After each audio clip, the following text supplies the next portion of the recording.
कई बार भगवान हमारे रिश्ते खुद तोड़ देता है ताकि कोई हमारी जिंदगी खराब ना कर सके। दुनिया में कुछ लोग वही हैं जो यह जान चुके हैं कि दूसरों से उम्मीद करना बेकार है।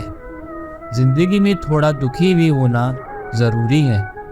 हमेशा सुख मिलता रहेगा तो आप कभी ज़िंदगी में आगे नहीं बढ़ पाओगे। ये गलत सोच है कि इंसान अकेला क्या कर सकता है।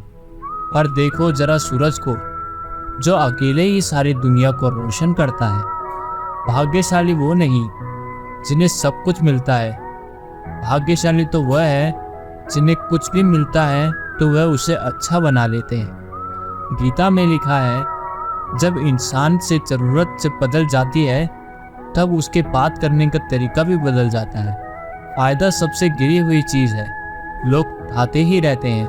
जो शिकायत बार बार करते हैं वही जीतते हैं। जो कोशिश 1000 बार करता है, जिस इंसान को हम बेहद प्यार करते हैं वही इंसान हमारा सबसे ज़्यादा फ़ायदा उठाता है, क्योंकि वह इंसान जानता है कि हमारी कमज़ोरी क्या है। इतने समझदार बनो कि किसी को माफ़ कर दो, लेकिन इतने बेवकूफ़ मत बनो जो धोखा देने वाले पर विश्वास फिर से कर बैठो।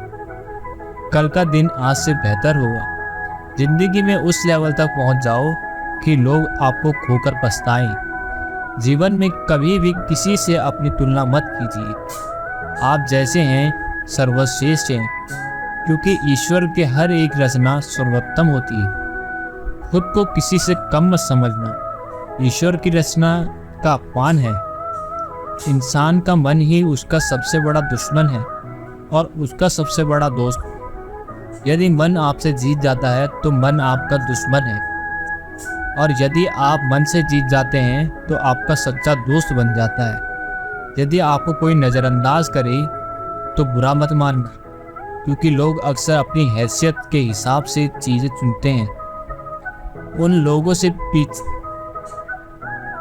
के पीछे मत भागना जिन लोगों को आपकी कोई परवाह नहीं है। श्री कृष्ण कहते हैं, गलतियां हर इंसान से होती हैं, लेकिन गलतियां सुधार वही सकता है जो दिल का साफ होता है और रिश्तों को खोना नहीं चाहता।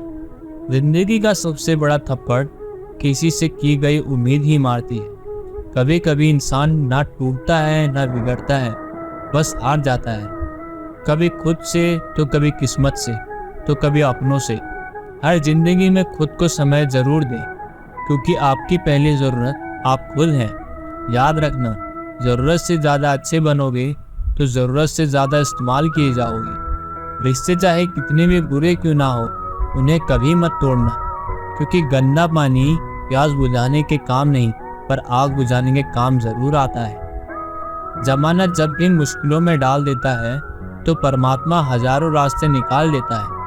विश्वास करने वाले से ज़्यादा बेवकूफ़ विश्वास तोड़ने वाला होता है, क्योंकि वह सिर्फ एक छोटे से स्वार्थ के लिए एक अच्छे इंसान को खो देता है। भलाई करते रहो, पानी की तरह बुराई खुद ही किनारे लग जाएगी।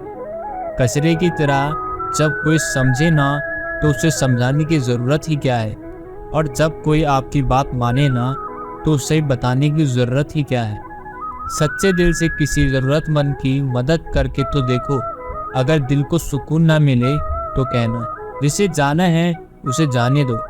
वो अगर आज रुक भी गया तो कल चला ही जाएगी। इंसान को इंसान से दूर कर देने वाली सबसे बड़ी चीज़ें उसकी ज़ुबान और पैसा होता है। जिन्हें सपने देखने अच्छे लगते हैं उसे रात भी छोटी पड़ जाती है, और जिन्हें सपने पूरे करना अच्छा लगता है उनके लिए दिन छोटा लगता है। किसी की आदत देखनी है तो उसे इज्जत, और किसी को अगर फितरत देखनी है तो उसे आज़ादी। हर इंसान में कोई ना कोई प्रतिभा ज़रूर होती है, पर लोग अक्सर दूसरों जैसे बनने में उसे नष्ट कर देते हैं। महंगा इतना भी मत बनो कि लोग तुम्हें बुला ना सके, तो इतने भी मत बनो कि लोग तुम्हें ना चाहते ही रहे। खामोशियाँ कभी बेजुबान नहीं होती। कुछ दर्द ऐसे होते हैं जो आवाज़ तक छीन लेते हैं। आजकल के लोग आपकी एक गलती के पीछे आपकी सारी अच्छाइयाँ भूल जाते हैं। जितना लोगों को समझते जाओगे उतना ही अकेलापन और भी अच्छा लगता जाएगा। खत्म हो जाएंगे वो रिश्ते भी जिनसे मिलकर लगता था कि ये उम्र भर साथ देंगी। श्री कृष्ण कहते हैं, अगर अहंकार किसी भी चीज का हो, सर्वनाश कर ही छोड़ता है। खाली वक्त में हर कोई बात कर लेता है। प्यार तो तब होता है जब कोई आपसे बात करने के लिए अपना सारा वक्त खाली कर सके। सब कुछ ठीक करने का इंतजार करोगे तो बैठे ही रह जाओगे, पर हिम्मत करो, को उठाओ और अपनी जिंदगी में सब कुछ ठीक कर दो। लोग पहचानना भी भूल जाएं, इससे पहले ही अपनी पहचान बना लेनी चाहिए। एक बार एक राजा ने भगवान श्री कृष्ण के मंदिर बनवाया और उसमें मूर्ति की पूजा कराने के लिए एक पंडित को रखा। हर रोज राजा अपने मंत्री से कहकर मंदिर में एक माला भिजवाता था और वो पंडित जी को माला श्री कृष्ण की मूर्ति को चढ़ाते थे। उसके बाद राजा जब दर्शन करने के लिए आते थे तो पुजारी वह माला भगवान की मूर्ति के ऊपर से निकालकर राजा के गले में पहना देता था। ऐसे कई सालों तक चलता रहा। अब पंडित जी बूढ़े हो चुके थे। एक दिन राजा की तबीयत खराब हो गई। उसने एक सेवक को कहा कि तुम जाकर पंडित जी को माला दियाओ, उनसे कहो कि आज मेरी तबीयत खराब है, मैं आज मंदिर नहीं आ सकता, तो प्रतीक्षा ना करें। फिर राजा ने सेवक को माला लेकर पुजारी जी के पास गया और पूरी बात बता दी। पुजारी ने वह माला मूर्ति को चढ़ाई और सोचने लगे, इतने सालों से यह परंपरा चली आ रही है, लेकिन मैंने कभी भगवान को माला उतारकर खुद नहीं पहनी। शायद आज भगवान की इच्छा है कि यह माला मैं पहनूं, इसलिए भगवान ने आज राजा को नहीं भेजा। इसलिए आज अच्छा मौका है, यह माला मैं निकाल कर खुद पहन लेता हूँ। फिर उस पंडित ने भगवान की मूर्ति से माला निकालकर खुद पहन ली। इसी बीच राजा का एक सेवक दौड़ के पंडित जी के पास आया, तेजी से कहने लगा कि राजा जी को ठीक नहीं लग रहा है, उनकी तबीयत और बिगड़ती जा रही है, इसलिए वह प्रभु के दर्शन करना चाहते हैं और वह आ रहे हैं। उनकी सवारी जल्दी अभी मंदिर में आएगी। उन्हें लगा कि यह परंपरा टूटनी नहीं चाहिए, इसलिए वह आज मंदिर में भी आ रहे हैं। जब पंडित जी को यह बात पता चली तब उन्होंने फटाफट से माला अपने गले से उतारी और जाकर भगवान की मूर्ति पर चढ़ा दी। फिर कुछ देर बाद राजा जी वहां पर आए और राजा की तरह पंडित जी ने भगवान के ऊपर से माला निकाली और राजा जी को पहना दी। अब राजा ने उस माला को देखा तो उसे उस माला पर एक सफ़ेद बाल नजर आया। राजा यह समझ गया कि यह बाल पंडित का है। राजा ने पुजारी जी से पूछा, क्या यह माला आपने पहनी थी? इसमें सफ़ेद बाल कहाँ से आया? यह सुनकर पुजारी जी घबरा गए। उन्हें लगा कि अगर यह सत्य बोल दूं तो मुझे राजा दंड देंगे। इसलिए पुजारी ने कहा, यह बाल तो श्री कृष्ण का है। राजा को यह बात सुनकर बहुत गुस्सा आया। उन्होंने कहा, तुम झूठ बोल रहे हो, भगवान के कब से बाल सफ़ेद होने लगे? राजा ने कहा, मैं फिर कल आऊँगा और श्रृंगार के समय देखूंगा कि उनके बाल सफ़ेद हैं या काले। अगर बाल काले निकले और सफ़ेद नहीं निकले, आपको कल ही मृत्यु दंड दिया जाएगा, क्योंकि आपने मुझसे झूठ बोला है। राजा यह कहकर वहां से चला गया। इधर पुजारी भगवान के चरणों में गिरकर रोने लगा, हे प्रभु, मुझे माफ़ कर दीजिए, मैं लोभ में आ गया था, मुझे यह माला पहन लेनी चाहिए, मुझे बचा लीजिए, नहीं तो कल राजा मुझे मार देगा।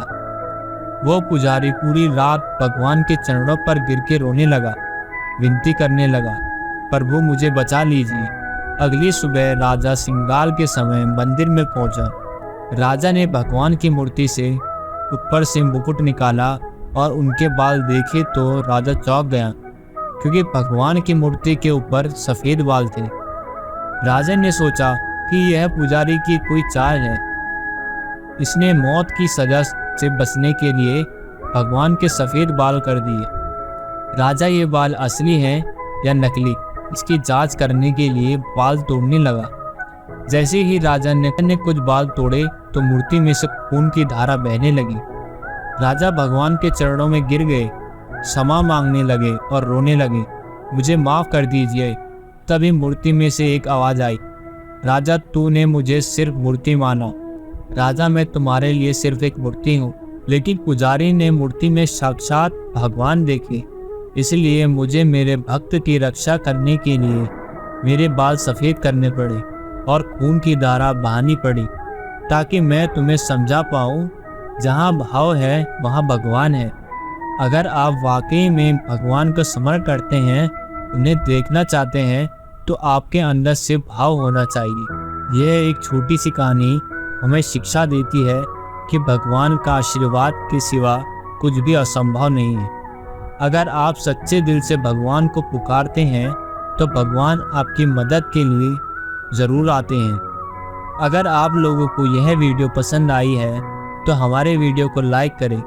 ऐसे ही जीवन बदलने वाली वीडियो के लिए हमारे चैनल को सब्सक्राइब करें। जय श्री कृष्ण।